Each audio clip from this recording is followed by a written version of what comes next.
Hello guys, ఈరోజు video ఏంటంటే నా F1 వీసా ఇంటర్వ్యూ ఎక్స్పీరియన్స్ అయితే మీతో షేర్ చేసుకుంటున్నాను. ఇక ఆరంభికలామా? నడిగిరికి వణకం.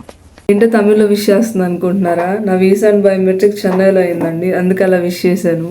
స్టార్ట్ చేసే ముందు నా మనసులో ఉన్న మాట అయితే మిమ్మల్ని అడగాలి, అదైతే చూడండి ఒకసారి. ఒక్క ఛాన్స్ ఇస్తావా? జీవితాంతో ఇక్కడ పెట్టుకుని చూసుకుంటాను.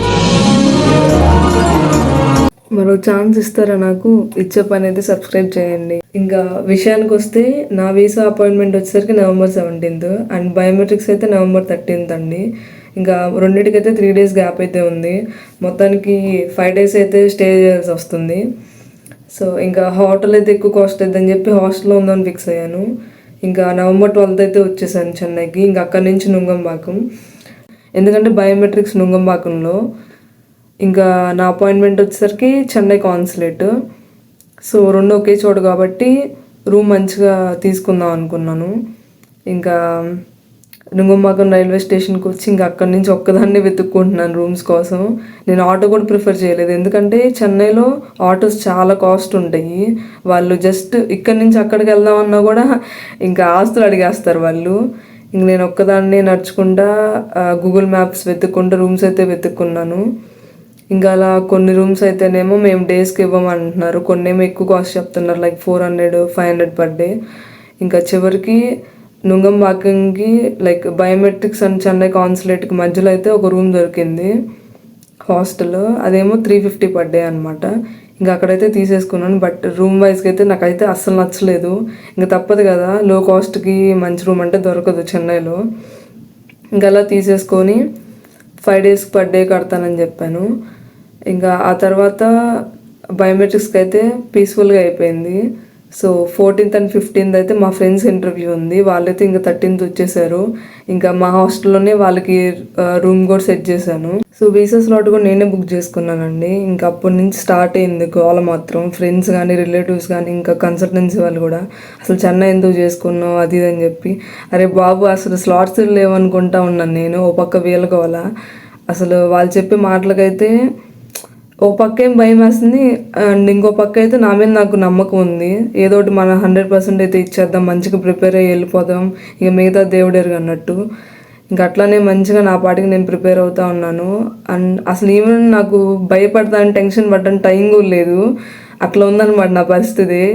ఫస్ట్ నుంచి ఈ ప్రాసెస్ స్టార్ట్ చేసిన దగ్గర నుంచి ఎండ్ అయ్యేదాకా. ఇంకా కట్ చేస్తే మా ఫ్రెండ్స్ ఇంటర్వ్యూ డేట్స్ కూడా వచ్చేసినాయి 14th and 15th. సో వాళ్ళ నుండి కూడా పాజిటివ్ రెస్పాన్స్ అయితే వచ్చింది, వాళ్ళు కూడా అప్రూవ్ అయ్యారనమాట. ఇంకా అప్పుడు మనసు కొంచెం చల్లబడింది. ఇంకా అలా తర్వాత అలా ప్రిపేర్ అవుతూ ఉన్నాను. అలా భయపడుతూ టెన్షన్ పడుతూ నాకు నేను ధైర్యం చెప్పుకునే లోపల నా వీసా డేట్ అయితే వచ్చేసింది November 17th. ఇంకా నా అపాయింట్మెంట్ టైం వచ్చేసరికి 8:30. ఇంకా మార్నింగ్ మన సాంప్రదాయం ప్రకారం పొద్దున్నే గుడికి వెళ్ళేసి మంచిగా దండం పెట్టుకొని ఇంకా 7-7:30 ఆ టైంలో అయితే ఇంకా కాన్సులేట్ దగ్గరికి అయితే వెళ్ళిపోయాను. అక్కడ చూస్తే ఇంకా లైన్ స్టార్ట్ చేశారు. 8 నుంచి స్లాట్ స్టార్ట్ అవుతాయి కదా, సో ఇంకా క్యూ అయితే స్టార్ట్ అయిపోయింది. ఇంకా అలా నేను మార్నింగ్ కనీసం ఏం తినలేదండి, ఎందుకంటే ఎర్లీ మార్నింగ్ అది ఏం తినబుద్ధి కాలేదు. ఇంకా అక్కడ అసలు ఏం లేని కూడా లేవు. ఇంకా అలా ఏం తినకుండానే జస్ట్ లైక్ ఫ్రూట్ కూడా తిన్నాను లేదో నాకు సరిగ్గా గుర్తులేదు ఇప్పుడైతే. ఇంకా క్యూలో అయితే నుంచున్నాను, ఫైల్స్ అన్నీ తీసుకొని అన్ని జాగ్రత్తగా. నేనైతే ఓటీకి 2-3 సార్లు చూసుకుంటాను అన్నీ, ఎందుకంటే అక్కడ వెళ్ళాక బ్యాక్ అయితే రాలేం కదా, అందుకని చెప్పి అన్ని ఫైల్స్ కరెక్ట్గా ఉన్నాయి లేదో చూసుకున్నాను. లైక్ కొన్ని పేపర్స్ మీద అయితే మనం సైన్ కూడా చేయాలి, అట్లాంటివన్నీ నేను ముందుగానే చూసుకొని వెళ్ళిపోయాను లోపలికి. వెళ్ళేటప్పుడు అయితే నాకు కనీసం అసలు ఏందో లైక్ ఎట్లా అసలు ఇంటర్వ్యూ జరుగుతుందని ఒక ఇది కూడా రావట్లేదు నాకు, ఏందో అట్లా వెళ్ళిపోతూ ఉన్నాను, నాకే అర్థం కావట్లేదు. ఇంకా అసలు ఈవెన్ చెప్పాలంటే భయం లేదని భయం తెచ్చుకొని భయపడుతున్నాను నేను, ఒక మాటలో చెప్పాలంటే అట్టుంది నా పరిస్థితి. ఏందో అలా జాలీగా కొంతమంది చూసుకుంటా ఉన్నారు, కొంతమంది లైక్ మనసులో అనుకుంటున్నారు, కొంతమంది పలకరించినా కూడా అసలు పలకట్లేదు, ఎందుకంటే వాళ్ళు ప్రిపేర్ అయ్యి మర్చిపోతారేమో అన్నట్టు. ఇంకా అలా వెళ్ళిపోయాను. ఇంకా లాస్ట్ లైన్కి వచ్చేసరికి కొంతమంది నవ్వుతూ బయటకు వస్తున్నారు, కొంతమంది నార్మల్గా వచ్చేస్తున్నారు, కొంతమంది బాధపడుతూ వస్తున్నారు. వాట్ ఎవర్, అది మనదైతే కాదు కదా, మనం జాగ్రత్తగా చెప్పాలని నేను ఉన్నాను.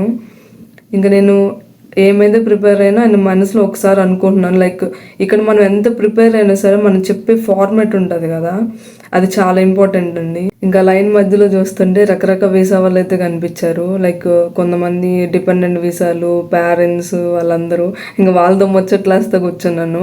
వాళ్ళేమో వాళ్ళ అబ్బాయిలు వాళ్ళ పిల్లల గురించి చెప్తున్నారు. వాళ్ళు ఇప్పుడు టూరిస్ట్ వీసా అని చెప్పి వెళ్తున్నారంట. లైక్ మా అబ్బాయి ఇట్లా సెటిల్ అయ్యాడు, మా అబ్బాయి ఎప్పుడు వెళ్ళాడు, ఇట్లా వెళ్ళాడు, అది ఇది అని చెప్పి ఇంకా వాళ్ళతో కూడా నేను ముచ్చట్లేస్తే కూర్చున్నా. అలా ఇంకా లైన్ చివరికి అయితే వచ్చేసాను. ఇంకా అప్పుడు అనమాట కొంచెం నవ్వు ఆపుకొని సీరియస్నెస్ తెచ్చుకోవాలనుకున్నాను. ఇంకా అట్లానే వెళ్ళిపోయా. వాళ్ళే నుంచోబెట్టారు ఒక ఇంటర్వ్యూవర్ దగ్గర. సో నా ముందైతే సడన్గా పక్కకు నెట్టేశారు ఆ అబ్బాయిని.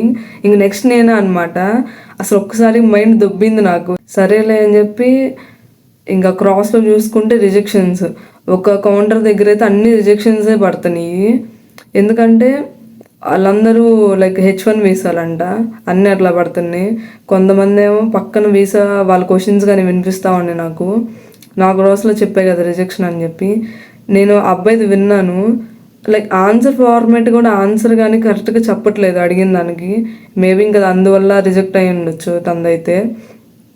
ఇంకా నేను అవన్నీ ఏం పట్టించుకోకుండా ముందుకైతే వెళ్ళిపోయాను. ఇంకా నా టైం అయితే వచ్చేసింది. ముందుకు వెళ్ళాను. వెళ్ళిన వెంటనే ఇంకా గుడ్ మార్నింగ్ అది ఇది అని చెప్పేసాను. ఇంకా ఆమె కూడా రెస్పాన్స్ అయింది దానికి. ఇంకా స్టార్ట్ చేసిన క్వశ్చన్స్ అడగడం, కళ్ళు పెట్టి చూస్తుంది. అసలు లిటరల్గా నాకైతే ఒక అన్నోన్ పర్సన్ కళ్ళు ఎట్లా మాట్లాడతారా బాబు అని చెప్పి. ఆమె అయితే నా విషయానికి వచ్చేసరికి కాన్ఫిడెన్స్ చెక్ చేసింది. సో ఇంకా తర్వాత పాస్పోర్ట్, I-20 అవన్నీ ఇచ్చేసాను, DS-160.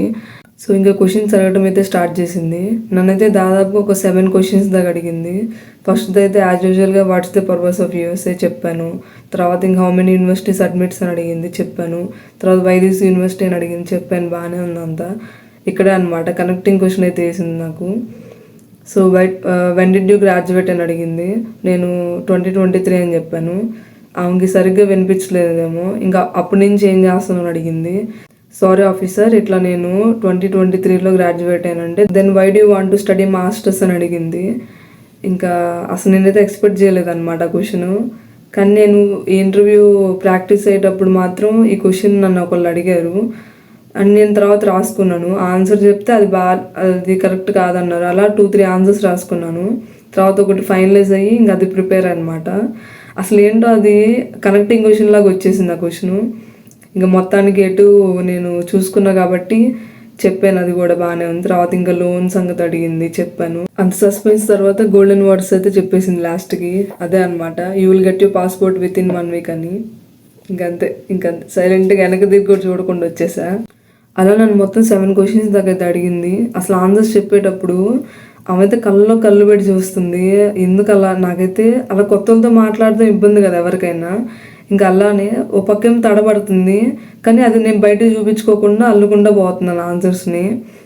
ఇంకా అది ఆమె అయితే నన్ను కాన్ఫిడెన్స్ ఒకటే చెక్ చేసింది. ఈవెన్ నేను చెప్పే ఆన్సర్స్ వినిందో లేదో ఆమె అయితే. సో అది గాయస్ నా ఎక్స్పీరియన్స్ ప్రకారం నేనైతే ఒకటి చెప్పగలుగుతాను, కాన్ఫిడెన్స్ అనమాట. సో ఇందాక చెప్తుంటే మీరే వినుంటారు.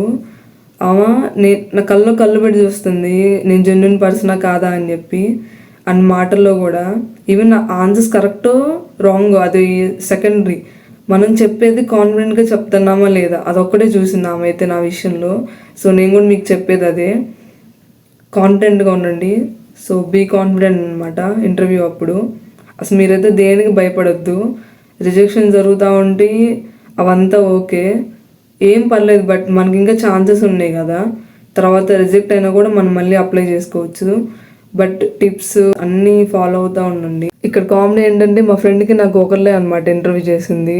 ఆ సేమ్ ఇద్దరికైతే కళ్ళు పెట్టి చూసి అడుగుతుంది. జస్ట్ లైక్ కాన్ఫిడెన్స్ చెక్ చేస్తుంది. స్టూడెంట్స్ ఎంత జెన్యున్గా ఉన్నారు, వాళ్ళు నిజంగా చేసుకున్నారు లేదా ఈ ప్రాసెస్ మొత్తాన్ని అట్లని. ఇంకా పొద్దున్నే నేనైతే ఫార్మల్ డ్రెస్సే వేసుకున్నాను. నేను ఇట్లా చూడీదార్స్ కానీ అదేం వేసుకోలేదు. ఫార్మల్ షర్టు ప్యాంట్ అయితే వేసుకొని వెళ్ళాను ఇంటర్వ్యూకి.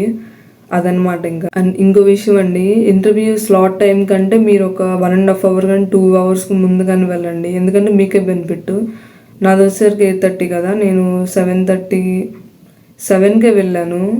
అండ్ ముందుగానే అలౌ చేస్తారు లోపలికి, ఎందుకంటే క్యూలో నుంచోవాలి, మూవ్ అవ్వాలి కదా. అండ్ వాళ్ళు డాక్యుమెంట్స్ కూడా చెక్ చేస్తారు స్టార్టింగ్లో, లైక్ డాక్యుమెంట్స్ ఆ టైం స్లాట్స్ కరెక్టా కాదా అని చెప్పి. ఇంకా అదనమాట. అసలు నాకు అప్రూవ్ అయిందని ఎలా తెలిసిందంటే ఆమె క్వశ్చన్స్ అడగడం ఆపేసింది అండ్ పాస్పోర్ట్ కూడా చేతికి ఇవ్వలేదు. ఇంక అంతే, వెనక్కి కూడా తిరగకుండా నడుచుకుంటూ వచ్చేసాను. అండ్ నడిచేటప్పుడు ఫీలింగ్ అయితే అసలు వేరే లెవెల్ ఉంది.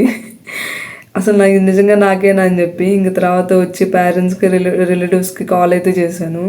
వాళ్ళు కూడా చాలా హ్యాపీ ఫీల్ అయ్యారు. ఇంకా అదనమాట సంగతి. ఇంకా బయటకు వచ్చేటప్పుడు అయితే మనసులో బీజేం ఆడుతుంది. ఇంకా అదనమాట. వ్యూ చాలా బాగుంది కదా. ఈ వీడియో కనుక నచ్చినట్టయితే లైక్ చేయండి అండ్ మీ ఫ్రెండ్స్ కూడా మీలాని యూస్ ఫ్రెండ్స్ అయితే షేర్ చేయండి అండ్ మోర్ వీడియోస్ కోసం ఛానల్ని సబ్స్క్రైబ్ చేయండి. Okay, bye.